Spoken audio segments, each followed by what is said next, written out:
चलिए तो जो है वो स्टार्ट करते हैं। तो आप में से बहुत सारे लोगों ने ना अभी करंट अफेयर्स के अंदर ये चीज सुनी होगी कि सर ईरान और यूएस के बीच में आपके पास यहाँ पर जो है वो टसल चल रहा है। यूएस ने जो है वो ईरान के ऊपर आपके पास यहाँ पे अटैक कर दिया है एंड बहुत सारी चीजें जियो पॉलिटिक्स के अंदर आपके पास यहाँ पे जो है वो चल रही है। अब बात आती है कि इन सब चीजों से ना सर यूपीएससी को क्या लेना देना है, यूपीएससी आपके पास यहाँ से किस तरीके के क्वेश्चन है वो पूछता है, तो इस पूरे मुद्दे को समझना है। तो यहाँ पर ना देखो, एक तो लोग ये समझने की कोशिश करते हैं कि सर कौन से, एक तो वेपन्स इंपॉर्टेंट हो जाते हैं, कौन कौन से वेपन्स आपके पास हैं। उसको हम लोग ऑलरेडी साइंस एंड टेक वाले वाला जो लेक्चर होगा वहां पर हम लोग उसको जो है वो कवर करते हैं। यहाँ पर ना इंटरनेशनल रिलेशंस का लेक्चर है ये। तो हमको देखना है कि सर कैसे ना इन देशों के बीच में रिलेशन जो था इनका ये कैसे खराब हुआ। ओवरऑल हिस्टोरिकली हम देखना स्टार्ट करेंगे और फिर समझेंगे कि आज के टाइम में जो है आपके पास यहाँ पे चीजें किस तरीके से जो है वो खराब हुई है। रेडी, समझते हैं। तो जैसे कि मेरा पढ़ाने का तरीका है, मैं पहले ब्लैंक स्लाइड के ऊपर चल के आपको सारी की सारी चीजें समझाऊंगा एंड देन मैं आप लोगों को नोट्स जो है वो शो कर दूंगा कि यहाँ पर किस किस मतलब किस तरीके से आपके पास यहाँ पे नोट्स हैं। नोट्स ऑब्वियसली जितने अच्छे नोट्स मैंने बना रखे हैं उतने अच्छे नोट्स आप नहीं बना पाएंगे। So don't even try to like है ना, जस्ट जस्ट जो अभी समझने की कोशिश करिए, बाद में इस लेक्चर को आप वापस देख करके जो है वो नोट्स बना दीजिएगा। तो समझते हैं ब्लैंक स्लाइड के ऊपर चल करके कि क्या टॉपिक आपके पास यहाँ पे है, किस तरीके से चीजें जो है वो आपके पास यहाँ पे हुई है। तो देखो ये ना बात आपके पास, ये यूएसए और ईरान के बीच की जो लड़ाई है ये कोई आज की लड़ाई नहीं है। ये हिस्ट्री में आपके पास यहाँ पे स्टार्ट होती है। हिस्ट्री मतलब हमको हिस्ट्री में जाकर के पक्के के जो वो समझना पड़ेगा। तो आप में से चलोगे मेरे साथ हिस्ट्री में इसको समझने के लिए? हाँ जी सर, बिल्कुल चलेंगे। तो फिर आजा मेरी गाड़ी में बैठ जा, आजा मेरी गाड़ी में बैठ जा। Yes sir. तो हम लोग गाड़ी में बैठते हैं, थोड़ा सा टाइम ट्रेवल करते हैं और टाइम ट्रेवल करके चलते हैं 2015 में। सर 2015 में? यस 2015 में। सर 2015 में क्यों? 2015 में ऐसा क्या हुआ था? 2015 के अंदर आपके पास होता है JCPOA। क्या होता है सर? JCPOA। सर ये JCPOA क्या है? JCPOA आपके पास होता है joint comprehensive plan of action. Joint comprehensive plan of action. तो आपके पास ना 2015 में जॉइंट कॉम्प्रिहेंसिव या जेसीपीओए आपके पास एक अग्रीमेंट होता है, जो कि बेसिकली प्लीज समझना, P5+1 वर्सेस ईरान। इन कंट्रीज के बीच में आपके पास यहाँ पे एक अग्रीमेंट आपके पास यहाँ पे होता है। तो सर ये किस तरीके का अग्रीमेंट है, इसका क्या ऑब्जेक्टिव है? देखो मैं आप लोगों को ना हिस्ट्री समझाता हूँ क्या हुआ। क्या होता है आपके पास ना, ईरान ना न्यूक्लियर को लेकर के, यूरेनियम के एनरिचमेंट को लेकर के, उसकी टेक्नोलॉजी को लेकर के बहुत सारी चीजें आपके पास यहाँ पे कर रहा था। एंड यूएस को ये बात पता चली। तो यूएस ने क्या किया उस टाइम में, बैक इन 2015 के टाइम में ईरान के ऊपर बहुत सारे सैंक्शंस लगाने स्टार्ट किए थे कि भाई आप जो है वो ये काम रोक लीजिए। आप में से बहुत सारे लोगों को ये बात पहले भी पता होगी कि सर P5 कंट्रीज हैं जो कि मोस्ट पावरफुल कंट्रीज हैं। इन लोगों ने बोला है कि कोई भी दूसरा कंट्री जो है वो न्यूक्लियर वेपन्स आपके पास यहाँ पे जो वेपन्स ऑफ मास डिस्ट्रक्शन होते हैं उन वेपन्स को जो है वो नहीं बनाएगा। And Iran was proceeding towards it. तो इनके बीच में आपके पास एक अग्रीमेंट होता है, JCPOA एग्रीमेंट जिसको बोलते हैं, 2015 के अंदर, जिसमें ईरान को लिमिट किया जाता है, ईरान के ऊपर लिमिटेशंस लगाई जाती है कि आप इस तरीके की चीजें जो है वो नहीं करेंगे। एंड बदले में ये कंट्रीज कहती है कि हम आपके ऊपर जो सैंक्शंस लगा रखे हैं हम उन सेक्शंस को अपलिफ्ट कर लेंगे। कब की बात है ये? 2015 की बात है ये। तो 2015 के अंदर आपके पास यहाँ पे JCPOA एग्रीमेंट होता है। ये JCPOA एग्रीमेंट आपके पास के बीच में होता है सर? P5+1 versus Iran. इनके बीच में जो है आपके पास ये अग्रीमेंट होता है। अब देखो यूपीएससी सबसे पहला क्वेश्चन क्या पूछता है कि P5 कंट्रीज कौन कौन सी होती है। P5 कंट्रीज आपके पास कौन कौन सी होती है सर? P5 कंट्रीज आपके पास होती हैं, एक तो आपके पास होता है इसके अंदर यूएसए, फिर यूके, उसके बाद में आपके पास आता है फ्रांस, फ्रांस के बाद में रशिया, एंड रशिया के साथ में चाइना। सर वो सब तो ठीक है, मगर ये PS+P5+1 क्या है? ये वन आपके पास होता है जर्मनी। तो एक तरफ तो ये सारे के सारे P5+1 कंट्रीज होती है और एक तरफ आपके पास होता है ईरान, और इन सब के बीच में आपके पास डील होती है जिसको बोलते हैं JCPOA अग्रीमेंट। JCPOA agreement. अब देखो JCPOA अग्रीमेंट के थ्रू आपके पास यहाँ पे क्या क्या चीजें हुई। तो ईरान को ना यहाँ पर आपके पास बहुत सारी चीजों में लिमिट किया गया। अब देखो ईरान के ऊपर क्या क्या चीजें आपके पास यहाँ पे लगी थी। ईरान को ना बहुत सारी चीजों में आपके पास यहाँ पे लिमिट किया सर, जैसे किन किन चीजों में? ईरान को बोला गया, प्लीज समझना, ईरान को बोला गया कि आपका जो ये यूरेनियम एनरिचमेंट का काम चल रहा है, यूरेनियम एनरिचमेंट का आपके पास ये जो काम चल रहा है, इस काम को आपको मिनिमाइज करना पड़ेगा या फिर इसको आपको लिमिट करना पड़ेगा। मतलब एक लिमिटेशन लगाई गई कि इससे ज्यादा आप यूरेनियम को एनरिच नहीं कर सकते। करेक्ट, इससे ज्यादा आप यूरेनियम को एनरिच जो है आपके पास यहाँ पे नहीं कर सकते। उसके बाद देखो एक डिवाइस होता है या एक मशीन होती है आपके पास यहाँ पे, उस मशीन को बोलते हैं सेंट्रीफ्यूज। सेंट्रीफ्यूज, ये सेंट्रीफ्यूज पता है क्या काम आती है? साइंस एंड टेक में कई बार पूछी जाती है। सेंट्रीफ्यूज आपके पास किस काम आती है? ये सेंट्रीफ्यूज एक मशीन होती है जो हाई स्पीड के ऊपर रोटेट करती है। हाई स्पीड रोटेशनल मशीन होती है ये हाई स्पीड के ऊपर रोटेट करके ना, जो सॉलिड मैटर्स होते हैं, लिक्विड मैटर्स होते हैं, इन सबको अलग अलग कर देती है। मतलब पार्टिकल फॉर्मेट के अंदर जो आपके पास ये एक डिवाइस होता है जो हाई स्पीड रोटेट करके मोशन क्रिएट करता है, सेंट्रीफ्यूगल फोर्स क्रिएट करता है, जिसकी वजह से ना ये मैटर्स आपके पास यहाँ पे अलग अलग हो जाते हैं, जिससे यूरेनियम एनरिचमेंट में आपके पास यहाँ पे काफी ज्यादा हेल्प जो है वो मिलती है। अंडरस्टूड, समझ आया ये? Just give me a second, let me take the blank slide again.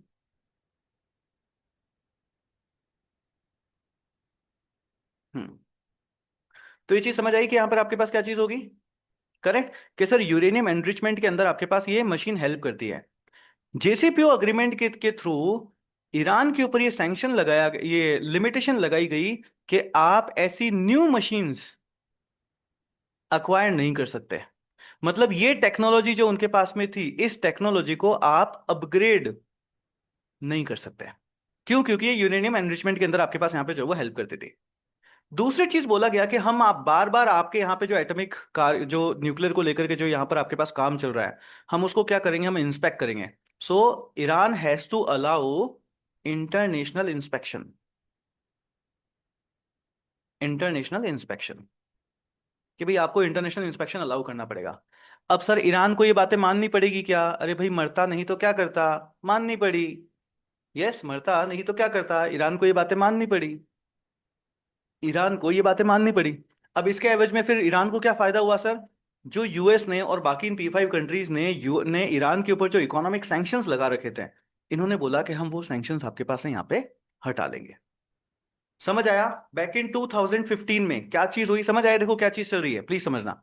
क्या चीज आपके पास यहाँ पे चल रही है?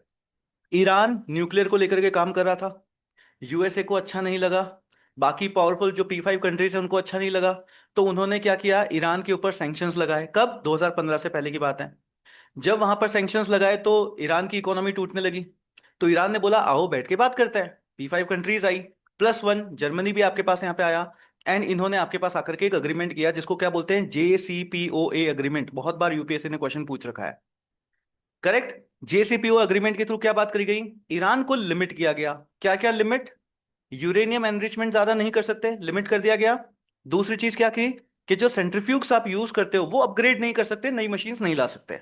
और तीसरी चीज, आपको इंटरनेशनल इंस्पेक्शन अलाउ करना पड़ेगा। हम जब चाहे आकर के आपकी कंट्री में देख सकते हैं कि आपके यहाँ पे यूरेनियम का काम, एनरिचमेंट का काम या न्यूक्लियर को लेकर के क्या काम चल रहा है। इंस्पेक्शन अलाउ किया। ईरान क्या करता? मरता नहीं तो क्या करता? अलाउ करना पड़ा। ईरान ने इन सब चीजों को अलाउ किया, एंड सारी कंट्रीज ने इसके ऊपर से सैंक्शंस आपके पास यहाँ पे हटा दिए। सारी चीजें सही से आपके पास यहाँ पे चलने लगी। फिर क्या हुआ कि 2018 का टाइम आता है, एंड 2018 में ना यूएसए जो है आपके पास इस डील से आपके पास यहाँ पे बाहर हो जाता है। अच्छा, इसके बीच में आपके पास ये भी क्वेश्चन आता है कि क्या ये लीगली बाइंडिंग है क्या ये अग्रीमेंट? ऑब्वियसली ये लीगली बाइंडिंग है। क्यों? क्योंकि इसको बैकिंग मिलती है यूएनएससी की। यूएनएसए की बैकिंग मिलती है, यूनाइटेड नेशन सिक्योरिटी काउंसिल की। अब देखो यहां पर आपके पास बात आती है, तो 2018 में आपके पास क्या होता है? 2018 में ना यूएस इस अग्रीमेंट से बाहर हो जाता है। अब बात आती है सर यूएस ने तो ये अग्रीमेंट आपके पास यहाँ पे करवाया था। यस, ये तो कराया। तो ये यहां से यूएस इस अग्रीमेंट से आपके पास यहाँ पे बाहर क्यों हो गया? यूएस इस अग्रीमेंट से आपके पास यहाँ पे बाहर क्यों हो गया? यूएस इस अग्रीमेंट से बाहर हो जाता है sir. What is legally binding? Legally binding मतलब कि अगर ऐसा नहीं करेगा तो उसके ऊपर फिर क्या कहते हैं ना, कि एक्शन लिया जा सकता है। You have to do it, simple. Correct, ये चीज है, उसे कहते हैं लीगली बाइंडिंग। अब समझना please, the point is what was I saying. हाँ, यूएस इस एग्रीमेंट से बाहर हो जाता है। तो 2018 में ना यूएसए इस एग्रीमेंट से बाहर हो जाता है। अब बात आती है सर यूएसए इस एग्रीमेंट से बाहर क्यों हो गया? यूएसए इस एग्रीमेंट से बाहर होता है क्योंकि इस पूरे जेसीपीओ अग्रीमेंट में ना एक सनसेट क्लॉज रखा जाता है। क्या रखा जाता है? Please take down, take a note of it. Sunset clauses की वजह से। अब सनसेट क्लॉजेस का क्या मतलब होता है? सनसेट क्लॉज का मतलब होता है कि हम जब कभी भी कोई भी अग्रीमेंट करते हैं और मैं आपको लिमिट कर दूं कि भाई आपको ये काम नहीं करना है, एंड अगर मैंने इसका एक टाइम लिमिट दे दिया कि 10 साल तक आपको ये नहीं करना है, 15 साल तक आपको ये नहीं करना है, 20 साल तक आपको ये नहीं करना है, अगर मैंने आपको एक टाइम लिमिट दे दिया ना, तो वो सनसेट क्लॉज हो जाता है कि जिस दिन ये टाइम लिमिट ओवर हो गई उसके बाद आप ये काम कर सकते हो। अंडरस्टूड? सनसेट क्लॉज किसे कहते हैं? तो ऐसे जेसीपीओ अग्रीमेंट के अंदर ये सनसेट क्लॉजेस रखाए गए। अब इन सनसेट क्लॉजेस की वजह से यूएसए, ट्रम्प एडमिनिस्ट्रेशन था उसी टाइम में, 2018 में, आपको पता हो तो, ट्रम्प साहब का पहला कार्यकाल था आपके पास उस टाइम में। तो वो इसकी वजह से कहते हैं कि भैया हमको ये अग्रीमेंट नहीं करना, और वो यहां से बाहर हो जाते हैं। अब जैसे ही यहां से आपके पास यूएसए इस एग्रीमेंट से बाहर हुआ, ईरान को एक गाना सुनाई देता है, कौन सा? मौका, मौका, मौका, मौका। अब ईरान को मौका लगता है कि यूएसए गया, क्या बाकी सब लोग हमारे ऊपर एक्शन लेंगे क्या? नहीं लेंगे। ईरान ने इस ट्रीटी के, इस अग्रीमेंट की शर्तों को मानने से इनकार कर दिया, वो ब्रीच करता गया। ईरान ने यूरेनियम एनरिचमेंट करना स्टार्ट कर दिया, अपनी टेक्नोलॉजी को अपग्रेड करना स्टार्ट कर दिया। अब मीनवाइल यूएसए बार बार बोलता गया कि देखो मत करो, रुक जाओ, मत करो, रुक जाओ। बट ठीक है, वो अग्रीमेंट का पार्ट था। वो कहता था कि ठीक है, आप आइए, आईडीए वाले आए और यहाँ पे आके इंस्पेक्ट करके जाएं, हम तो कुछ नहीं कर रहे ऐसा। करेक्ट, हम तो कुछ नहीं कर रहे ऐसा। वो इस तरीके की बातें करता रहा। अब पता है प्रॉब्लम क्या है कि अभी हमला क्यों हुआ? अभी हमला इसलिए हुआ क्योंकि 2015 में एग्रीमेंट हुआ था, एंड यूरेनियम एनरिच के ऊपर जो सनसेट क्लॉज था ना, वो 10 साल का ही था। 2025 में वो सनसेट सनसेट क्लॉज खत्म हो गया। अब अगर सनसेट क्लॉज खत्म हो गया, मतलब उसके ऊपर जो लिमिटेशंस की जो ड्यूरेशन थी, वो खत्म हो गई कि नहीं हो गई? अब वो यूरेनियम एनरिचमेंट कर सकता है, एंड दैट्स व्हाई यूएसए ने फिर से बोला मत करो। ईरान कहता है कि हम तो कर भी नहीं रहे, यस, झूठ बोलता है। यूएसए ने आपके पास यहाँ पे हमला कर दिया। अंडरस्टूड, समझ आया पूरा का पूरा? मैंने हिस्टोरिकल पर्सपेक्टिव से आपको पूरा बताया कि इन कंट्रीज के बीच में आपके पास यहाँ से कैसे इनके बीच के रिलेशन जो है वो खराब हुए। अब यहां से ना यूपीएससी आपसे क्या क्या क्वेश्चन पूछता है, P5 कंट्रीज के नाम पूछता है, जेसीपीओ अग्रीमेंट क्या है इसके नाम पूछता है। अंडरस्टूड? ये सारी की सारी चीजें आपके पास यहाँ पे जो है वो पूछी जाती है। तो अब ना देखो, मैं आप लोगों को सारे नोट्स के थ्रू, कैसे न्यूज़पेपर में ही देखो सारी की सारी बातें आपके पास यहाँ पे। तो आपके पास न्यूज आर्टिकल आपके पास यहाँ पे आता है, UN declare watchdog, sorry, UN nuclear watchdog कौन है? IAEA। यस, ये वॉचडॉग आपके पास यहाँ पे है। It finds Iran not complying with obligations. कौन सी ऑब्लिगेशंस? जो कि JCPOA अग्रीमेंट के अंदर आपके पास यहाँ पे जो वो हुई थी।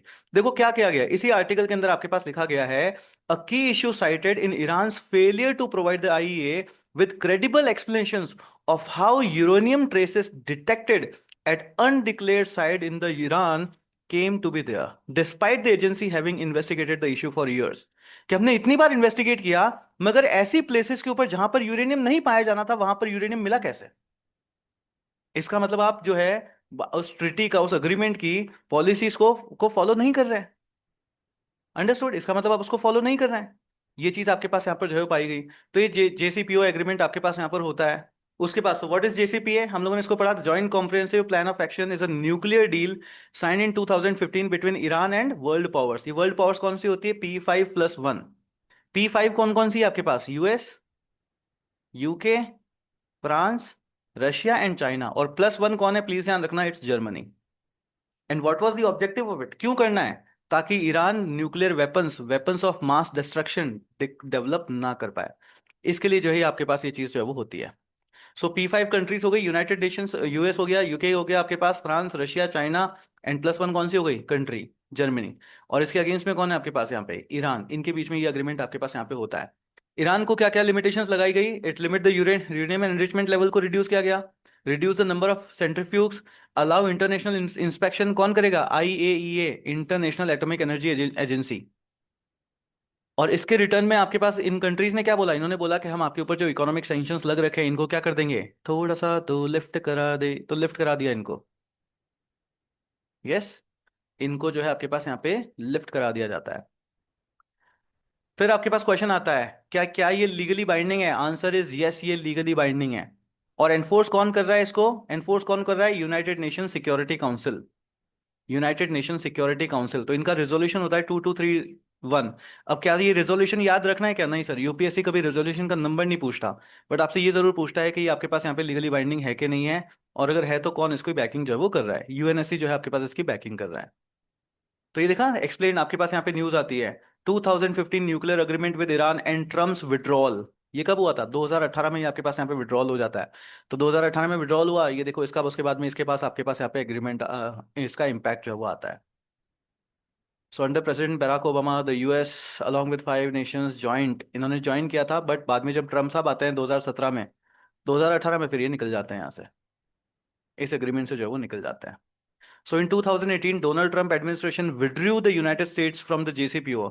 रीजन क्या क्या, कि it did not cover Iran ballistic missile program, कि आप ईरान के जो बैलिस्टिक मिसाइल प्रोग्राम है उसको आप इसके अंदर जो है वो क्या कर रहे हो, कवर अप नहीं कर रहे हो। आप ईरान की जो रीजनल एक्टिविटीज है उसको एड्रेस नहीं कर रहे हो। और यहाँ पर ना सनसेट क्लॉजेस रखे हुए हैं। सनसेट क्लॉजेस क्या है, कि आपने एक डेट दे दी जिसके बाद ये लोग अपना काम जो है वो कंटिन्यू कर सकते हैं। तो ये बोलते हैं ये क्यों रखा आपने, ये क्यों रखा। और जैसे ही विड्रॉ हुआ उसके बाद क्या किया, यूएस ने फिर से वही सैंक्शंस वाली राजनीति खेल ली अपनी, कि हम आपके ऊपर जो है वो लगाएंगे बहुत सारे सैंक्शंस, हम आपके ऊपर लगाएंगे बहुत सारे सैंक्शंस। करेक्ट। ईरान ने क्या किया, ईरान ग्रेजुअली ब्रीच्ड, जैसे ही यूएसए गया उसने ब्रीच करना स्टार्ट कर दिया, यूरेनियम एनरिचमेंट करना स्टार्ट कर दिया, एडवांस करना ना स्टार्ट कर दिया सेंट्रीफ्यूज को, एंड न्यूक्लियर एक्टिविटीज को एक्सपेंड करना स्टार्ट कर दिया। ये सारी चीजें होती है।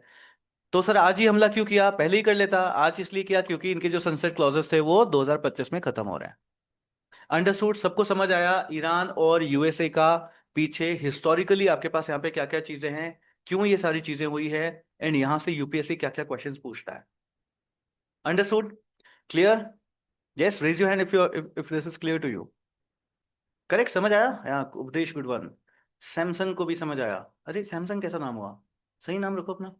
यस, फिर गणेश को भी समझ आया। Sir you can explain again USA, you can please watch the recording it of it, है ना। आदित्य 1+, चलिए समझ आया यहाँ तक। देखो सिंपल है, Aditya please unmute yourself and ask the question. Unmute करके क्वेश्चन पूछो, क्या समझ नहीं आया। सर वो यूएसए वाला जो था कि मतलब जैसे ट्रम्प आया उसके बाद यूएसए हट गया था उस 5 वर्ल्ड वाले से जो आप बता रहे थे। 5 वर्ल्ड से नहीं हटा है वो, जेसीपीओ अग्रीमेंट से हट गया। जैसे मतलब कैसे हट गया सर मतलब। हट गया मतलब उसने उस अग्रीमेंट को मानने से कि भाई I am not a party, मतलब I am not a party to this deal, deal any more. Okay sir, thank you sir. हाँ भाई, मान लो आपके और मेरे बीच में एक अग्रीमेंट हो रखा है, हम 5-6 लोग मिलकर एक अग्रीमेंट करते हैं, और उसमें कोई एक पैसे पॉइंट आ जाता है जिसको लेकर के मैं एग्री नहीं करता, I am out of this party, simple, कि मैं इस डील का पार्ट नहीं हूँ, ऐसा। अंडरस्टूड। Yes sir. चलिए गुड वन। तो ये आपके पास ईरान और यूएस को लेकर, तो यहां से आपको समझ आया ना कि यूपीएससी क्या क्या क्वेश्चन पूछेगा। यूपीएससी आपसे P5 कंट्रीज के नाम पूछता है, जेसीपीओए अग्रीमेंट के में क्या है ये आपसे से पूछता है, क्या यूएस लास्ट तक इसका पार्ट रहा क्या नहीं रहा, ये पॉइंट आपसे आपसे पूछता है, यूएस के विड्रॉल का रीजन क्या है ये आपसे पूछता है, सनसेट क्लॉज क्या होता है ये आप लोगों से यहाँ पे पूछता है। करेक्ट, ये इस तरीके के बहुत सारे क्वेश्चन जो है आपके पास यहाँ पे यूपीएससी ने पूछ रखे हैं। करेक्ट, आगे समझें, आगे समझें। चलिए, तो अब ना नेक्स्ट आपके पास यहाँ पे आता है ब्रिक्स। तो ब्रिक्स हम लोगों ने पढ़ रखा है, जब आईआर का सब्जेक्ट हम लोग पढ़ते हैं वहां पर हमने ब्रिक्स को जो है पढ़ रखा है। अभी हम देखते हैं कि उससे लेकर के करंट अफेयर्स आपके पास यहाँ पे क्या है। तो रियो डी जेनेरियो में इन लोगों की आपके पास इस साल की जो मीटिंग होती है वो आपके पास यहाँ पे होती है, जिसकी थीम रखी जाती है strengthening global south cooperation for more inclusive and sustainable governance. ये इसकी थीम आपके पास यहाँ पे रखी जाती है। अब बात आती है सर क्या मेरे को थीम याद रखनी है क्या, थीम से यूपीएससी क्वेश्चन पूछता है क्या, नहीं। यूपीएससी ना थीम से क्वेश्चन नहीं पूछता है। यूपीएससी पूछता है कि यहां पर जब ये मीटिंग हुई है, जो डिक्लेरेशन हुआ, इसमें क्या क्या चीजें आपके पास यहां पर आई। करेक्ट, नए नए डेवलपमेंट्स आपके पास यहाँ पे क्या हुआ है। इन नए नए डेवलपमेंट में सबसे बड़ा आपको याद रखना है एसडीडी। क्या याद रखना है, एसडीडी। अब ये एसडीडी क्या होता है, एसडीडी आपके पास होता है, प्लीज लिख देना, socially determined disease. Socially determined disease. आपके पास क्वेश्चन कैसे आएगा, आपके पास आएगा एसडीडी वॉज एडप्टेड इन, फिर नीचे 3-4 डिक्लेरेशन के नाम दे देंगे। उसमें एक डिक्लेरेशन होगा Rio de Janeiro declaration. Answer क्या हो जाएगा, yes sir, Rio de Janeiro declaration के अंदर आपके पास इसको एडप्ट किया गया था। Correct, socially determined disease. SDD का फुल फॉर्म क्या होता है, सोशली डिटरमाइंड डिजीज। तो इसमें ना 5 कोर प्रिंसिपल्स है आपके पास यहाँ पे। सोशली डिटरमाइंड डिजीज क्या है आपके पास यहाँ पे, कि सर हम लोग ना इन अलायंस बना करके कि भाई इन ये जो सोशली डिटरमाइंड डिजीज है इनसे हमको मुक्ति पानी है, और बेसिकली जो ट्रॉपिकल डिजीज हैं इनसे हम लोगों को मुक्ति पानी है, इनके लिए डेवलपमेंट में काम करना है। तो क्या करेंगे सर, इनके लिए हेल्थ सिस्टम एक्सेस कराएंगे, इंफ्रास्ट्रक्चर डेवलप करेंगे, एक whole of society action plan हम लोग यहाँ पे बनाएंगे, रिसर्च एंड डेवलपमेंट करेंगे, कैपेसिटी बिल्डिंग करेंगे, सस्टेनेबल और इनोवेटिव फाइनेंसिंग करेंगे, क्योंकि भाई कुछ भी करना है, हॉस्पिटल बनाना है, दवाइयाँ लानी है, इंजेक्शंस लाने हैं और कोई मशीनरी लानी है, हर किसी के लिए फाइनेंस तो चाहिए ना। तो फाइनेंसिंग मैकेनिज्म रखेंगे एंड ग्लोबल अलाइनमेंट। अब क्या ये सब पूछेगा? ये सब नहीं पूछता। यूपीएससी जस्ट आपसे पूछेगा एसडीडी क्या होता है एंड इसको कब एडॉप्ट किया गया था। So what will be the answer? What will be the answer? SDD क्या होता है? Socially determined disease. कब एडॉप्ट किया गया था? ब्रिक्स के रियो डी जेनेरियो डिक्लेरेशन में। ब्रिक्स के रियो डी जेनेरियो डिक्लेरेशन में ये दो पॉइंट्स आपके पास यहाँ पे इससे जो है वो पूछे जाते हैं। अब देखो ब्रिक्स है ना, आज तक आप देखते हो तो यूपीएससी ने हर बार ब्रिक्स को लेकर के बहुत सारे आईआर में ना बहुत सारे क्वेश्चंस आपसे यहाँ पे पूछे गए हैं। और जैसा कि मैं हमेशा बताता हूं कि आईआर एक ऐसा सब्जेक्ट है जिसको लोग प्रिपेयर करते नहीं है, मगर आईआर से ना बहुत इजी क्वेश्चंस आते हैं। अगर आपने आईआर प्रिपेयर कर लिया ना, आपका यूपीएससी में सिलेक्शन बहुत इजीली हो जाता है प्रीलिम्स में। करेक्ट। अब प्रॉब्लम पता है क्या होती है? प्रॉब्लम ये होती है लोगों को इसका कंसोलिडेटेड मटेरियल नहीं मिलता कि सर एक ही जगह पे आईआर का हमको पूरा का पूरा मटेरियल मिल जाए, ये कैसे मिलेगा? तो हमारे कोर्सेज में जो है ये सारी की सारी चीजें आपके पास यहाँ पे होती है। उसको देख करके आप इजीली इस सब्जेक्ट को जो है वो पास कर सकते हो एंड इट्स अ वेरी, और प्लीज समझना क्वेश्चन बहुत आसान आते हैं, बट लोगों को क्या मटेरियल नहीं मिल पाता, इसलिए वो इसको प्रिपेयर नहीं कर पाते। समझे? देखें। सो देखो, एक तो आपके पास नेक्स्ट क्या है, देखो टीएफएफ। यहाँ पे टीएफएफ क्या है? तो इस बार जब आपके पास ब्रिक्स की जो ये आपके पास ये मीटिंग हुई थी, इसमें इन्होंने क्या किया, ये जो टीएफएफ ट्रॉपिकल फॉरेस्ट फॉरएवर फंड होता है, इसको इन्होंने क्या किया? रिकॉग्नाइज किया है। करेक्ट। अब प्लीज ध्यान रखना, एस्टैब्लिशमेंट और रिकॉग्निशन में बहुत डिफरेंट होता है। बहुत डिफरेंस होता है। एस्टैब्लिश करना तो कि भाई मान लो गुरेश ने कोई चीज एस्टैब्लिश करी, बट मैं उसे मानता ही नहीं। मैं मानता ही नहीं कि गुरेश ने इस तरीके का कोई फंड बनाया। अब मैं क्या करूंगा, एक दिन बैठ करके मैं गुरेश से समझूंगा कि भाई क्या फंड है तुम्हारा, क्या चीज है, वो मुझे सब समझाएगा। फिर मैं रिकॉग्नाइज करूंगा कि चलो गुरेश वाला ये फंड जो है वो सही है। अंडरस्टूड? समझ आया? सो ब्रिक्स ने क्या बनाया है? क्या क्या उन्होंने एस्टैब्लिश किया है? एस्टैब्लिश नहीं किया है। उन्होंने क्या किया है? उन्होंने इसको रिकॉग्नाइज किया है। यस, उन्होंने इसको रिकॉग्नाइज जो है आपके पास यहाँ पे किया है। नेक्स्ट देखो, यूपीएससी में बार बार ब्रिक्स के इन इनिशिएटिव्स को लेकर के आपके पास यहाँ पे क्वेश्चन जो है वो पूछे गए हैं। जैसे न्यू डेवलपमेंट बैंक को लेकर के आपके पास बहुत ज्यादा क्वेश्चंस आपके पास आती है। क्वेश्चन क्या आता है? न्यू डेवलपमेंट बैंक किसका हिस्सा है? किसका हिस्सा है? ब्रिक्स का हिस्सा है, ये ध्यान रखना है। दूसरी चीज, इसका हेडक्वार्टर कहां पर है? ये ध्यान रखना है। शंघाई चाइना के अंदर आपके पास इसका हेडक्वार्टर है। करेक्ट। फिर आपके पास क्वेश्चन आता है सीआरए को लेकर के, कंटिजेंट रिजर्व अरेंजमेंट को लेकर के। ये क्या करती है? ये ब्रिक्स की जो मेंबर कंट्रीज हैं उनको फाइनेंशियल सेफ्टी प्रोवाइड करती है। ठीक है। फाइनेंशियल सेफ्टी जो है आपके पास यहाँ पे प्रोवाइड करता है। और कैसा? लॉन्ग टर्म लोन देगा क्या? लॉन्ग टर्म लोन नहीं सर। अगर मेंबर कंट्रीज के ऊपर किसी तरह का कोई भी बैलेंस ऑफ पेमेंट क्राइसिस आता है, तो उनको शॉर्ट टर्म लिक्विडिटी, छोटी अवधि के लिए उनको पैसा अवेलेबल कराते हैं। कंटिजेंट रिजर्व अरेंजमेंट इसके through. Yes, contingent reserve arrangement इसके थ्रू। क्लियर? समझ आया ये? यस।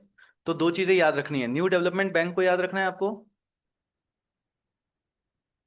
न्यू डेवलपमेंट बैंक को याद रखना है। न्यू डेवलपमेंट बैंक क्या करता है? इंफ्रास्ट्रक्चर पैसा देता है। शंघाई में इसका हेडक्वार्टर है। दूसरा, कंटिजेंट रिजर्व अरेंजमेंट के बारे में याद रखना है। ये क्या करता है? ब्रिक्स कंट्रीज को फाइनेंशियल सेफ्टी प्रोवाइड करता है। कब? जब वहां पे बैलेंस ऑफ पेमेंट का क्राइसिस आया हो। और बैलेंस ऑफ पेमेंट का क्राइसिस आएगा तो क्या लॉन्ग टर्म हेल्प करेगा? क्या लॉन्ग टर्म हेल्प नहीं करेगा, शॉर्ट टर्म लिक्विडिटी प्रोवाइड करता है। ये क्वेश्चंस आते हैं, आपको शॉर्ट टर्म में फंसा देंगे वो। नेक्स्ट आपके पास आता है BRICS grain exchange. BRICS grain exchange, ये रशिया लेड इनिशिएटिव है, ध्यान रखना please.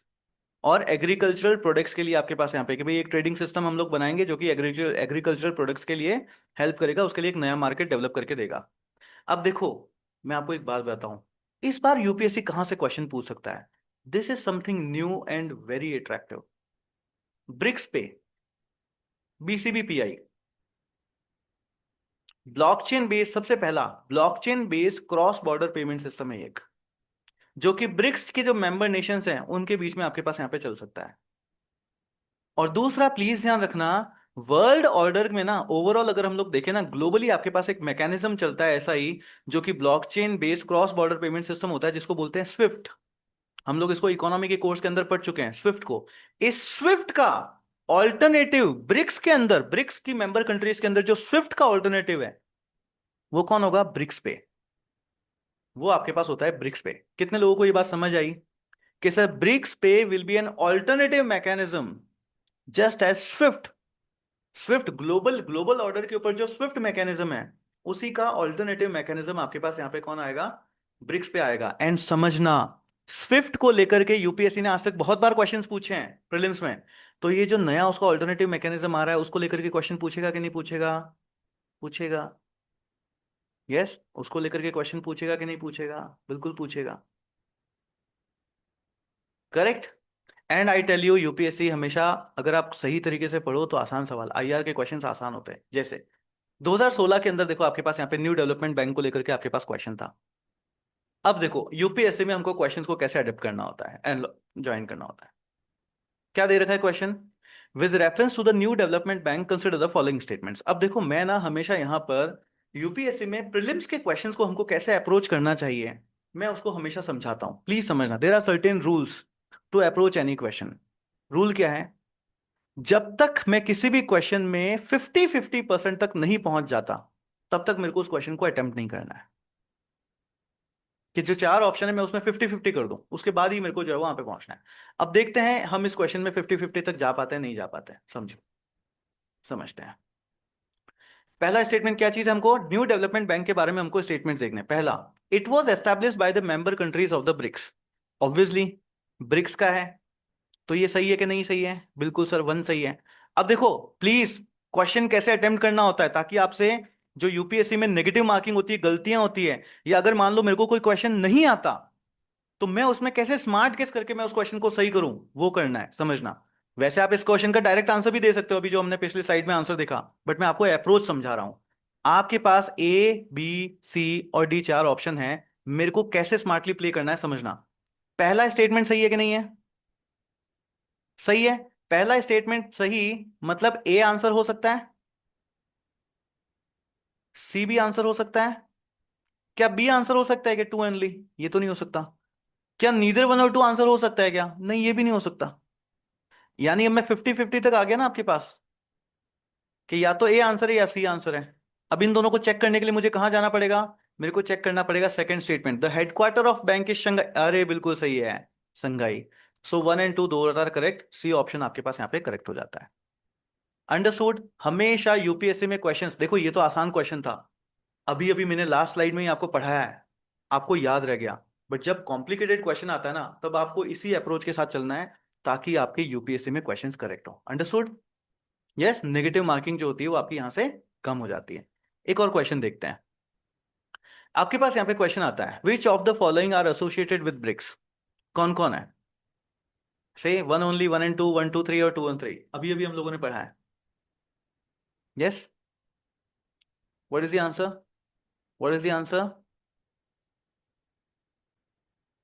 What is the answer? Which of the following is associated with, ये देखो वन प्लस नॉट टू, गलत आंसर भैया। अभी अभी तो पढ़ाया है, अभी अभी तो पढ़ाया। देखो, एसोसिएटेड कौन कौन है, न्यू डेवलपमेंट पे है कि नहीं है कंटिजेंटी रिजर्व एग्रीमेंट है कि नहीं है ब्रिक्स पे है कि नहीं है C one two three answer है, C one two three is the answer. ये जो है आपके पास इसका आंसर जो है वो हो जाता है। अंडरस्टूड, समझ आया? समझ आया? Good one. अब देखो यूपीएससी की ना हमेशा एक आदत होती है कि उसने जो एक चीज पूछ ली ना एक बार, अब उस चीज के बारे में और आपसे सात दस सवाल जो है वो आपसे यहाँ पे पूछता है। तो यूपीएससी ने ना बार बार आपके पास न्यू डेवलपमेंट बैंक को लेकर के आपके पास यहाँ पे क्वेश्चन जो है वो पूछा है। तो इस वजह से अब ये भी हो सकता है कि न्यू डेवलपमेंट बैंक के अंदर जाकर के वो वहां से भी आपसे बहुत सारे क्वेश्चन जो है वो पूछ लें, मतलब उसकी डिटेल्स आपसे यहाँ से जो है वो पूछ लें। तो इसलिए ये चीज आपके पास यहाँ पे बहुत ज्यादा इंपॉर्टेंट हो जाती है। सबसे पहले ये चीज ध्यान रखनी है कि न्यू डेवलपमेंट बैंक के फाउंडिंग मेंबर्स कौन से थे। फाउंडिंग मेंबर्स कौन थे? जो मेन ब्रिक्स के मेंबर्स हैं, they were the founding members of ND new development bank. कौन कौन? सब, B for Brazil, R for Russia, I for India, C for China and S for South Africa. ये सारे के सारे कौन है सर? ये सारे के सारे न्यू डेवलपमेंट बैंक के, प्लीज ध्यान रखना, फाउंडिंग मेंबर्स हैं ये। मैं फाउंडिंग मेंबर्स क्यों कह रहा हूं? क्योंकि रिसेंटली अभी ब्रिक्स ने न्यू डेवलपमेंट बैंक में और मेंबर्स को भी ऐड करना स्टार्ट कर दिया है। अब जब और मेंबर्स को ऐड करना स्टार्ट किया ना, अब यूपीएससी यहां से क्वेश्चन पूछता है कि बताओ न्यू डेवलपमेंट बैंक के मेंबर्स कौन कौन है। और आप लोगों को ब्रिक्स से सिर्फ BRICS याद रह जाएगा, और जो नए मेंबर्स हैं आप उनको भूल जाओगे और आप वहां उस क्वेश्चन को गलत करके आओगे। अंडरस्टूड? समझे? इसलिए ये याद रखना जरूरी है कि सर नए मेंबर्स को जो है यहां पर आपके पास यहाँ पे ऐड किया है। रिसेंटली जो नया मेंबर्स आपके पास, जो नाइन्थ मेंबर आपके पास यहाँ पे ऐड हुआ है, दैट इज अल्जीरिया। अल्जीरिया जो है आपके पास यहाँ पे एज ए नाइन्थ मेंबर जो है वो ऐड हुआ है। ये याद रखना है, अल्जीरिया जो आपके पास है एज ए नाइन्थ मेंबर जो है आपके पास यहाँ पे ऐड हुआ है। करेक्ट। एक पॉइंट तो ये ध्यान रखना है। दूसरा पॉइंट ये ध्यान रखना है कि अभी अभी देखो और कौन कौन से नेशंस को यहाँ पर आपके पास ऐड किया गया। तो बियॉन्ड ब्रिक्स के अलावा आपके पास यहाँ पे बांग्लादेश भी उसका पार्ट है, इजिप्ट भी उसका पार्ट है, यूनाइटेड अरब एमिरेट्स भी पार्ट है, उरुग्वे भी पार्ट है, और अल्जीरिया अब जो है वो नया ऐड किया गया है। अभी जो रिसेंट एडिशन हुआ है वो अल्जीरिया आपके पास यहाँ पे है। तो एक तो देखो आपको इन सारी कंट्रीज के नाम पता होने चाहिए, कौन कौन सी कंट्रीज है जिनको, जो कि ब्रिक्स में न्यू डेवलपमेंट बैंक के अलावा भी आपके पास यहाँ पे है। अल्जीरिया इसलिए याद होना चाहिए क्योंकि ये न्यू है। उराग्वे को भी और थोड़ा स्पेशली याद रखना है।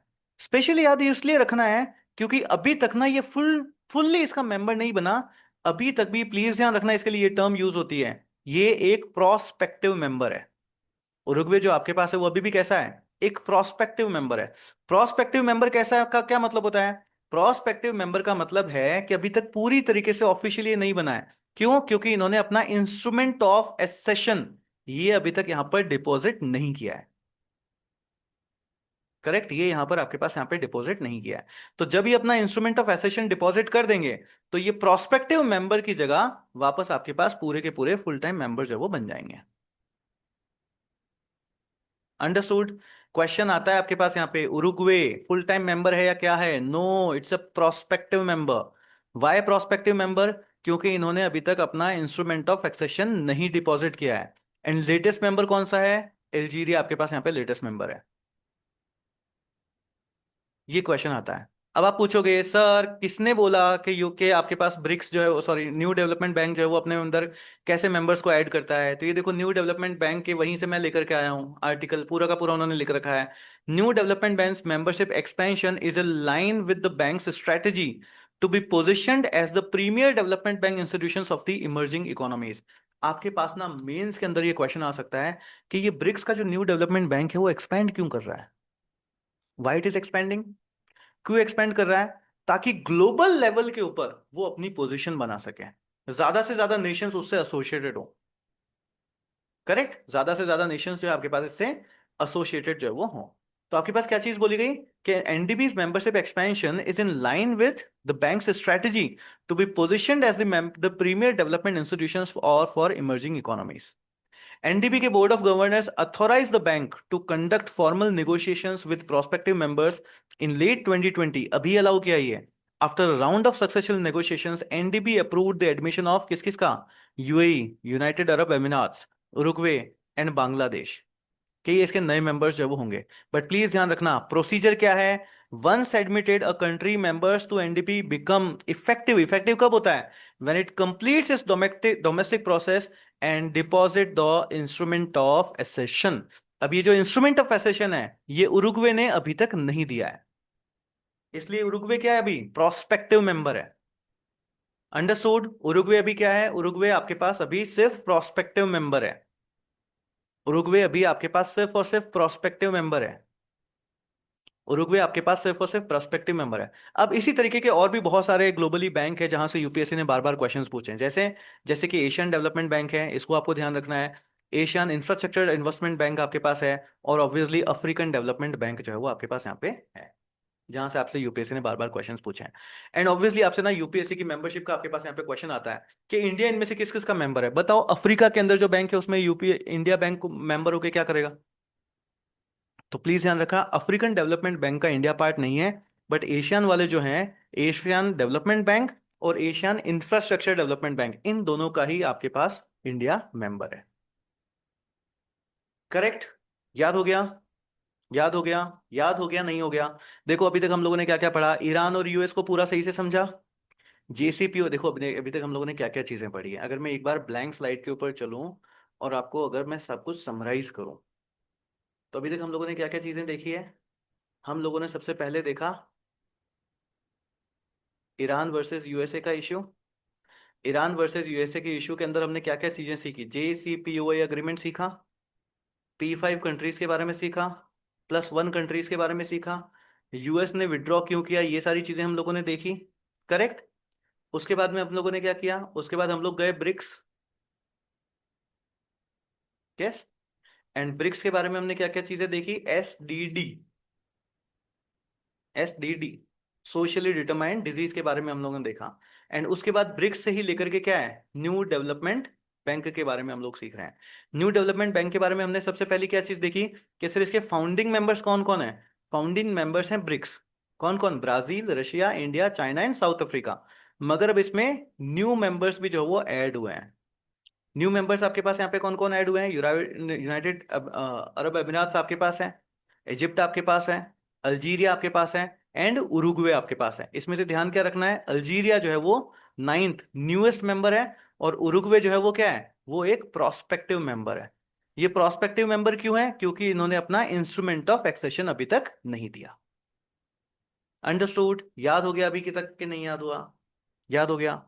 इसके अलावा मैंने ब्रिक्स पे के बारे में बताया था। ये क्या है? स्विफ्ट का अल्टरनेटिव मैकेनिज्म है, और ब्रिक्स के मेंबर नेशंस के बीच में ब्लॉकचेन बेस्ड, ब्लॉकचेन वर्ड ध्यान रखना, ब्लॉकचेन वर्ड, ब्लॉकचेन बेस्ड आपके पास यहां पर कैसा है, एक फाइनेंशियल सिस्टम है। अंडरस्टूड? यहां तक समझ आया?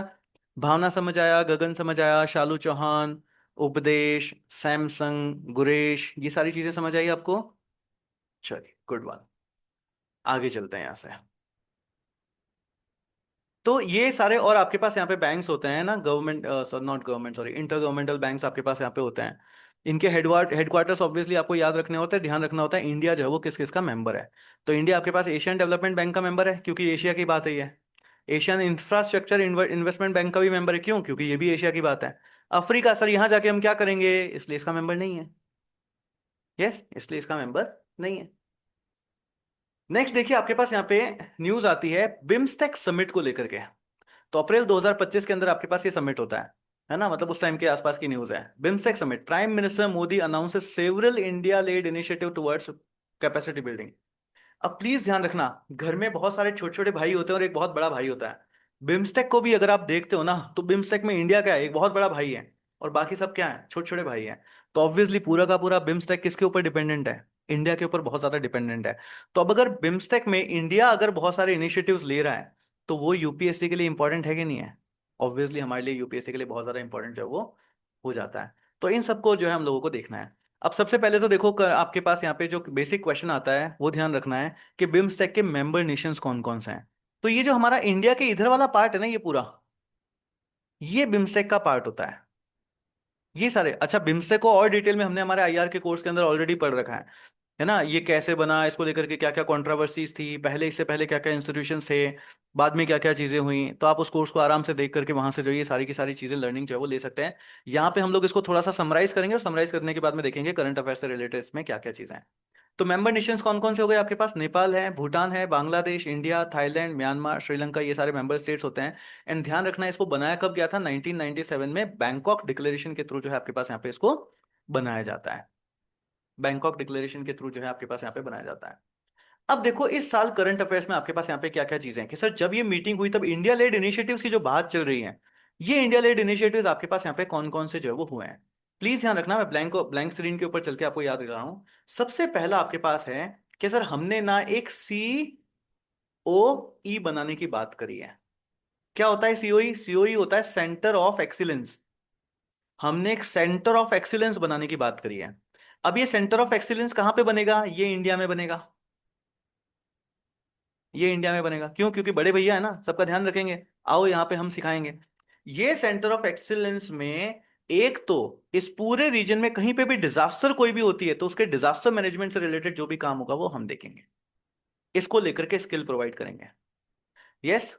सस्टेनेबल मेरीटाइम ट्रांसपोर्ट को लेकर के बात करी जाती है, सस्टेनेबल मेरीटाइम ट्रांसपोर्ट। थोड़ी स्पेलिंग थोड़ी सी ऐसी हो गई, मैं लिखता हूँ ना इसको। एक तो क्या क्या चीज की बात है आपके पास? डिजास्टर मैनेजमेंट को लेकर के बात है, फिर सस्टेनेबल मैरीटाइम ट्रांसपोर्ट को लेकर के बात है, उसके बाद आपके पास ट्रेडिशनल मेडिसिन, इसको लेकर के आपके पास यहाँ पर बात करी गई है। एंड उसके बाद के सर एग्रीकल्चर के अंदर हम लोग मिल करके क्या करेंगे? R&D करेंगे, रिसर्च करेंगे एंड डेवलपमेंट करेंगे। इसकी बात करी गई है, किसके अंदर बात करी गई है? सेंटर ऑफ एक्सीलेंस बनाने के लिए। और सेंटर ऑफ एक्सीलेंस कहाँ पे बनेगा, प्लीज ध्यान रखना, इंडिया में ही बनेगा। और ये सारी बातें हम किसके रिलेटेड कर रहे हैं, बिम्स्टेक के रिलेटेड कर रहे हैं। करेक्ट, बिम्स्टेक के रिलेटेड कर रहे हैं। अब देखो ये तो इंपॉर्टेंट है ही है। इसके अलावा एक और इनिशिएटिव लिया गया which is very important, Bodhi.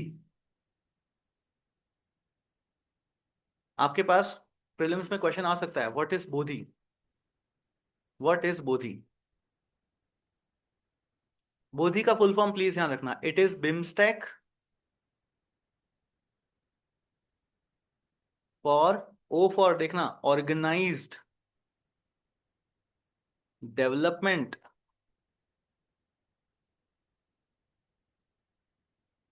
Of human infrastructure,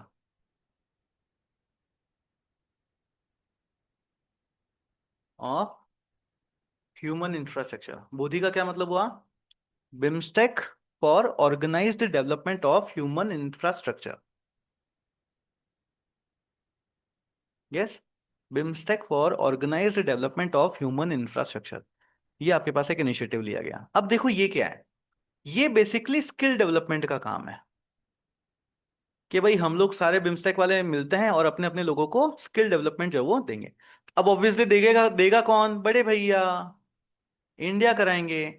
तो इंडिया ने कहा हर साल, प्लीज ध्यान रखना, एवरी ईयर, हर साल 300 बिम्स्टेक से लोगों को लेंगे, बिम्स्टेक से 300 लोगों को लेंगे, 300 यूथ एवरी ईयर।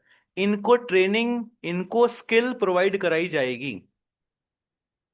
किस प्रोग्राम के अंतर्गत, sir Bodhi, BIMSTEC for organise development of human infrastructure, इसके अंदर ये आपके पास होता है बोधि प्लान। ये आपके पास होता है बोधि प्लान, समझ आया। एक तो सेंटर ऑफ एक्सीलेंस की बात करी है, और एक BODHI, BIMSTEC for organise development of human infrastructure की बात करी है। क्लियर यहां तक। एक आपके पास यहां पे किया जाता है बैंकॉक डिक्लेरेशन, बैंकॉक डिक्लेरेशन। ये बैंकॉक डिक्लेरेशन ये एक विजन डॉक्यूमेंट है 2030 तक, कि 2030 तक ये जो बिम्स्टेक वाले नेशंस हैं, है ना, बिम्स्टेक वाले जो नेशंस हैं, ये कैसे हो जाने चाहिए, मतलब इकोनॉमिक इंटीग्रेशन की बात करी गई, हमारी बीच की कनेक्टिविटी कैसी होनी चाहिए, हमारे बीच की ह्यूमन सिक्योरिटी कैसी होनी चाहिए, ये कैसा होना चाहिए, वो विजन डॉक्यूमेंट है। Understood, Bangkok declaration. ये आपके पास ये वाला वो वाला विजन डॉक्यूमेंट जो है आपके पास यहाँ पे होता है। क्लियर यहां तक, समझ आया, समझ आया। तो ये सारी चीजें आपके पास यहाँ पे बिम्स्टेक से रिलेटेड जो है वो होती है। तो देखो ये आपके पास यहाँ पे बोधि बताया गया। व्हाट इज बोधि, बोधि क्या है, बोधि इनिशिएटिव लिया इन्होंने, BIMSTEC for organise development of human resources infrastructure. क्या है इसमें, 300 youth from BIMSTEC countries will be trained, कहां पे, इन इंडिया। प्लीज ध्यान रखना, होगा कहां पे, इंडिया में होगा। सर इंडिया में क्यों होगा, क्योंकि बड़े भैया हैं हम, बड़े भैया हैं हम। बाकी सारी कंट्रीज कैसी है आसपास में, छोटी छोटी है, वो हमारे ऊपर डिपेंडेंट है, वो हमारे ऊपर डिपेंडेंट है। इंडिया में होगा ये, समझ आ रहा है।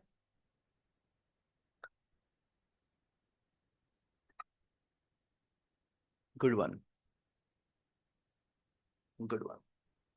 आगे चलें, आगे चलें, रेडी, चलिए। नेक्स्ट हमारे पास आता है क्वेश्चन, विलिंगटन डिक्लेरेशन। अब प्लीज सबसे पहले तो सवाल ही यही आएगा यूपीएससी में, कि ये विलिंगटन डिक्लेरेशन किससे रिलेटेड है। प्लीज ध्यान रखना, ये क्वाड से रिलेटेड है, ये क्वाड से रिलेटेड है। अब क्वाड से यूपीएससी ने आज तक बहुत बार क्वेश्चंस पूछे हैं, किसके अंदर, इंटरनेशनल रिलेशन सब्जेक्ट के अंदर। और प्लीज ध्यान रखना, यहां से प्रीलिम्स में भी क्वेश्चंस आते हैं, और यहां से मेंस में भी बहुत सारे क्वेश्चंस आते हैं। यहां से प्रीलिम्स में भी क्वेश्चन आते हैं और मेंस में भी क्वेश्चन आते हैं। सबसे पहला सवाल यहां से यही आता है, इस बार आएगा तो यही आएगा कि विलिंगटन डिक्लेरेशन किससे रिलेटेड है। ये क्वाड से रिलेटेड है, याद रखना, ये क्वाड से रिलेटेड है। अब देखो सबसे पहला आपके पास क्वेश्चन आता है, क्वाड की मेंबर कंट्रीज कौन कौन सी है, कौन कौन सी है, इंडिया है, जापान है, यूएसए है, एंड ऑस्ट्रेलिया है। एंड ये क्या है, ये इंडो पैसिफिक डेवलपमेंट की बात करते हैं, इंडो पैसिफिक। इंडियन ओशन भी है, पैसिफिक ओशन भी है, इसलिए इंडो पैसिफिक। अब ना मैं देखो आप लोगों को क्वाड को लेकर के एक मिथ है उसको समझाना चाहता हूं। बहुत सारे लोगों को ये चीज लगती है, जिन्होंने क्वाड को जब आप आधा अधूरा सा पढ़ते हो, तो बहुत सारे लोगों को ये चीज लगती है कि सर क्वाड जो है ना, ये एक मिलिट्री ऑर्गेनाइजेशन है। इन चारों देशों ने मिल करके सिक्योरिटी रखने के लिए, है ना, इस एरिया को सिक्योर करने के लिए, चाइना को काउंटर करने के लिए इन्होंने एक सिक्योरिटी एग्रीमेंट बना रखा है। प्लीज ध्यान रखना, ऐसा नहीं है। ये फ्री ट्रेड एग्रीमेंट, ये मतलब इन चारों देशों के बीच में ट्रेड एग्रीमेंट्स की बातें भी करता है, यानी इकोनॉमी की तरफ भी देखता है। ये एक ट्रेड इनिशिएटिव भी है। इसका जो पहला काम था ना, जब अगर हम क्वाड की हिस्ट्री में देखें, देखो सारे इंस्टीट्यूशन कोई आज के नहीं बने हुए, हिस्टोरिकली बने हैं। क्वाड की बात सबसे पहली बार पता है आपको कब करी गई थी? आप लोगों को सुनामी याद है? जब सुनामी आया था, सुनामी याद है? Tsunami, yes. 2007 के लगभग में, सॉरी 2004 में जब आपके पास सुनामी आया था ना, तब उस टाइम में इन सारे कंट्रीज वालों ने बात करी थी कि यार हमको एक ऐसा ग्रुप बनाना चाहिए। मतलब जब ये सुनामी आई थी ना, तब इन्होंने ग्रुप बनाया, एंड ग्रुप बना करके बोला कि चलो भाई अब सारे मिल करके एक दूसरे की हेल्प करते हैं ताकि हम इस आपदा से उभर सके। एक दूसरे की हेल्प करते हैं। तो यहाँ पे ये सारी कंट्रीज मिली और इस आपदा से उभरने की बात करी, इन्होंने एक दूसरे की हेल्प करी, और इस डिजास्टर से क्या किया, इस डिजास्टर को उन्होंने मैनेज किया। बट फिर धीरे धीरे जब वो डिजास्टर चली गई, धीरे धीरे वो कैसा हो जाता है, ये ग्रुप डोरमेंट स्टेट में चला जाता है। एंड उसके बाद 2007 में जापान के जो प्राइम मिनिस्टर होते हैं वो इस ग्रुप को फिर से वापस रिवाइव करते हैं। और उसके बाद ये क्वाड आपके पास एक इंस्टीट्यूशनलाइज होकर के आपके पास सामने आता है। अंडरस्टूड? ये बात समझ में आई? सो प्लीज ध्यान रखना, ये जस्ट एक मिलिट्री ऑर्गेनाइजेशन नहीं है।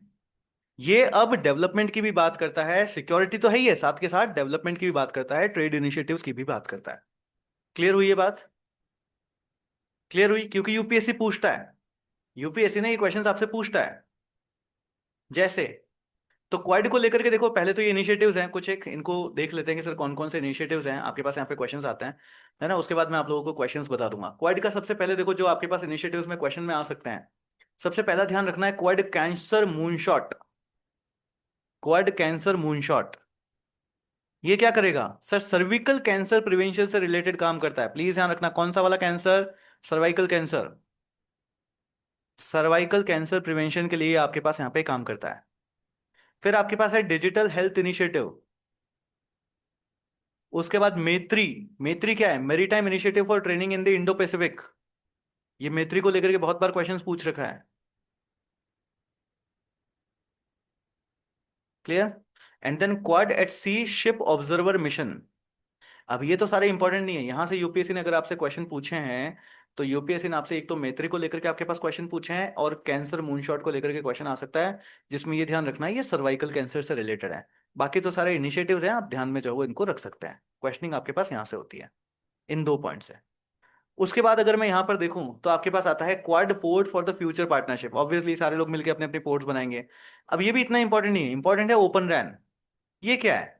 What is open RAN? Open RAN होता है open radio access network. Open radio access network. तो आपके पास क्वेश्चन आएगा, ओपन रेडियो एक्सेस नेटवर्क कौन से मल्टीलेटरल ऑर्गेनाइजेशन से रिलेटेड है? किससे रिलेटेड है? क्वाड से रिलेटेड है, ये ध्यान रखना। ये क्वाड से रिलेटेड है, ध्यान रखना, बस ये क्वेश्चन आएगा कि sir it is related with quad. It is related with quad. बाकी तो नॉर्मल है, पढ़ो तो पढ़ो, अदरवाइज इट्स ओके। अब देखो यहां से आपके पास क्या क्या क्वेश्चनिंग जो है वो आई है। 2021 के अंदर आपके पास देखो प्रीलिम्स के अंदर क्वेश्चन पूछा गया। 2021 में प्रीलिम्स के अंदर आपके पास यहाँ पे क्वेश्चन आता है, क्या आता है? Quadrilateral security dialogue is transforming itself into a trade bloc. मैंने क्या बोला था कि ये जस्ट मिलिट्री ब्लॉक नहीं है, ये ट्रेड ब्लॉक भी है ना? तो देखो क्वेश्चन में ही आ गया, quadrilateral security dialogue is transforming itself into a trade bloc from a military alliance in present times. What is the current sequence of countries? तो क्या पूछ लिया आपसे? आपसे पूछ लिया मेंबर कंट्रीज कौन कौन सी है। यस, आप लोगों से पूछ लिया कि मेंबर कंट्रीज कौन कौन सी, अभी अभी हमने पढ़ा है, प्लीज आंसर। कौन कौन सी member countries? Answer it, member countries कौन कौन सी होती है? आंसर, मेंबर कंट्रीज कौन कौन सी है आपके पास? अभी अभी हम लोगों ने देखा था कौन कौन सी मेंबर कंट्रीज हैं। हाँ जी, good one Aditya Kumar. Others, Guresh, Updesh, Shalu Chauhan, Samsung, please answer. Please answer. अरे ये मेरे बोर्ड के ऊपर लिखने की जरूरत नहीं है भैया। हाँ जी, हाँ जी। देखो गलत जवाब दे रहे हो आप लोग, कैसी कैसी बातें कर रहे हो। चाइना कैसे हो सकता है क्वाड का मेंबर? चाइना को थोड़ी ना रखा है क्वाड में। चाइना को थोड़ी ना रखा है क्वाड में। फिर से देखो मेंबर स्टेट्स कौन कौन से हैं, ये रहे, India, Japan, USA and Australia. मैंने कहा ना यूपीएससी में बहुत आसान क्वेश्चंस आते हैं, आप खुद उसे टफ बनाते हो। सीधा सीधा सा सवाल है। कौन कौन हो गया? ऑस्ट्रेलिया है, इंडिया है, जापान है और यूएसए है। सर इसमें देखो चाइना नहीं है, इसमें देखो यूके नहीं है, इसमें देखो यूके नहीं है, बचा कौन? Australia, India, Japan and USA. ये इसका आंसर हो जाता है, ये जो है इसका आंसर हो जाता है। अंडरस्टूड? फिर से देखो एक और क्वेश्चन आपके पास आता है, एक और क्वेश्चन आपके पास यहाँ पे यूपीएससी में आता है। With reference to the Quadrilateral Security Dialogue, Quad, consider the following statements. It is a strategic dialogue between India, USA, Japan and Australia. सही? यस सर, पहला स्टेटमेंट सही है। It is a formal military alliance under the NATO, similar to NATO. Similar to NATO, क्या ये एक military alliance ही है? क्या please समझना, यूपीएससी यहां पर फंसाता है। क्या ये सिर्फ एक मिलिट्री अलायंस है? No sir, it is not just a military alliance. ये ट्रेड की तरफ भी देखता है। Now it is switching towards trade. So two कैसा है? गलत है, टू गलत है, टू गलत है, टू गलत है। आंसर कौन हो जाएगा? One only. अंडरस्टूड? आंसर आपके पास हो जाएगा वन ओनली। ये क्वेश्चन 50% एस्पायरेंट गलत करके आते हैं। उनको लगता है हाँ सर ये मिलिट्री अलायंस ही है। प्लीज समझना ये मिलिट्री अलायंसेस ही नहीं है। सर आप कैसे कह सकते हो कि ये मिलिट्री अलायंस नहीं है? आपको कैसे पता? आपने क्वाड वालों से बात करी क्या? मैंने क्वाड वालों से बात नहीं करी है। मगर मैं इनके इनिशिएटिव्स देखता हूँ, मैं इनके इनिशिएटिव्स देखता हूँ। ये कैंसर मूनशॉट, ये इसका मिलिट्री से क्या लेना देना है बताओ? ये हेल्थ इनिशिएटिव, इसका मिलिट्री से क्या लेना देना है? ये आपके पास उसके बाद मरीटाइम लीगल डायलॉग, उसके बाद एट सी सोप ऑब्जर्वर मिशन आपके पास है। इन सब का क्या लेना देना है उससे, मिलिटराइजेशन से? उसके बाद आप दूसरे इनिशिएटिव्स देखिए, बायो एक्सप्लोरर इनिशिएटिव आपके पास है, सेमीकंडक्टर सप्लाई चेन्स का इनिशिएटिव नेटवर्क आपके पास है। इन सब का क्या लेना देना है? ओपन रेडियो क्या मिलिट्री से रिलेटेड है? नहीं सर, नहीं सर। ये पोर्ट डेवलपमेंट की बातें करते हैं, ये क्या है? ट्रेड है कि नहीं है? बिल्कुल सर। तो ये मिलिटराइजेशन के साथ साथ ट्रेड की तरफ भी जाता है। आपके पास ना यही क्वेश्चन मैं आपको बता दूं, ये जो सवाल है ना, ये अभी जो हमने एक क्वेश्चन देखा है, ये जो क्वेश्चन देखा है, quadrilateral security dialogue transforming itself from a trade bloc to from military alliance in present times. अब आगे वाला क्वेश्चन छोड़ दो, यहां पर लिख दो कमेंट। और ये आपके यूपीएससी जीएस पेपर 2 के मेंस का क्वेश्चन हो गया। क्या आप बताओ, आपको कैसे लगता है कि ये ट्रेड का अग्रीमेंट है, ट्रेड ब्लॉक है? समझे? यही आपके जीएस पेपर 2 का क्वेश्चन बन गया। तो इसका आंसर कैसे करोगे? ऑब्वियसली जो आपने अभी इनिशिएटिव्स पढ़े हैं उन सारे इनिशिएटिव्स को वहां पे लिखना है कि सर ये सारे इनिशिएटिव्स हैं, इस वजह से हमको लगता है कि ये जो है क्या है, ये आपके पास एक ट्रेड ब्लॉक के अंदर कन्वर्ट हो रहा है। Please attempt this question. With reference to the quadrilateral security dialogue consider the following statements. 3 statements हैं, बताइए क्या क्या हो सकता है। प्लीज ध्यान से आंसर करना, है ना? जल्दीबाजी नहीं है, आंसर करेक्ट होना चाहिए।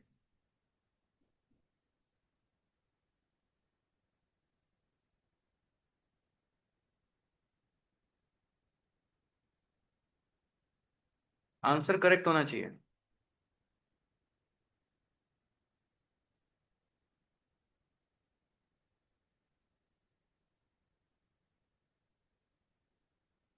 अब देखो इस क्वेश्चन को हम कैसे करेंगे। देखो, it aims to promote free open and inclusive Indo Pacific, सही है। It includes India, Japan, Australia, Russia. Sir Russia थोड़ी ना है उसमें, रशिया थोड़ी ना है, रशिया पार्ट ही नहीं है। रशिया पार्ट नहीं है मतलब टू स्टेटमेंट गलत है। टू स्टेटमेंट गलत है मतलब ये आंसर नहीं हो सकता, ये आंसर नहीं हो सकता। अब ए और बी में से आंसर आपके पास हो सकता है।